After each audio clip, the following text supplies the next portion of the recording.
and let's turn now to our study on exploring the Shema, discussions on the issues of Trinity. We'll take the last 13 minutes or so left in our hour to look at this particular study. And we're now, as I drop all the way down to the end of the study, if you recall, we're in this little chart that Carm put together, and we're looking at the Holy Spirit, and we've started looking at the passage in Acts chapter 5, verses 3 through 4. And the passage is, of course, Peter explaining to Ananias and Saphira that they lied to the Holy Spirit, Acts 5, verse 3, and in doing so, they lied to God. And so Peter equates lying to the Holy Spirit with lying to God.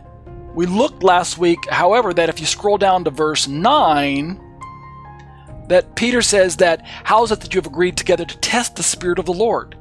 So there's an argument that the Holy Spirit is really just the Spirit of God, the Spirit of the Lord. And if we use this passage, we can actually see that there's support for that perspective, because the commentary to Peter's own actions here are that agreeing to testing the Spirit of the Lord, like we see here, is really testing the Holy Spirit. And so the argument could be supported either way. I've heard people say, well, the Spirit of the Lord really is just the Holy Spirit, and the Holy Spirit really is just the Spirit of the Lord. In other words, there's no separate second, third person of the Trinity, or whatever you want to call the Holy Spirit, like anti-Trinitarians would argue. The Holy Spirit is really just the Spirit of God. And they get that support from this and other passages. And so let's begin to continue to look at this.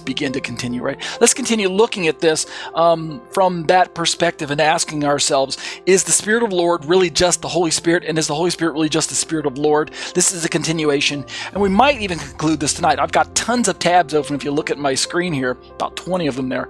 I don't think I'll get through all of them, but there's a lot of information that we can examine. So let me do this before I even jump into all these verses and different commentaries and different references and resources. Let me give you the BLUF, the BLUF, the bottom line up front, otherwise known as the TLDR, too long didn't read, explanation.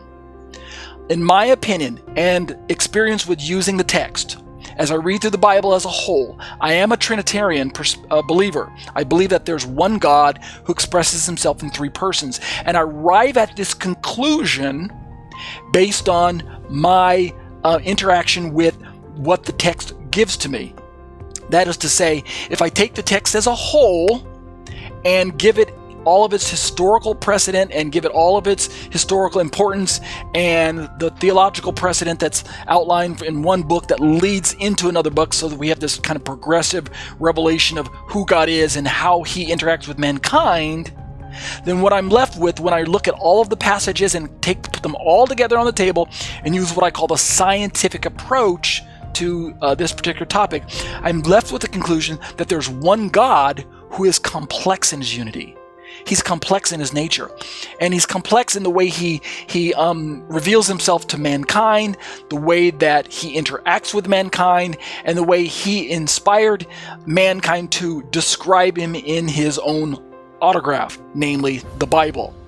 And the bottom line is that I can't really come to a conclusion that there's just one God without these at least three, and I'm going to say there's only three because the Apostolic Scriptures doesn't give me any room to say there's a fourth or a fifth or a sixth person, etc.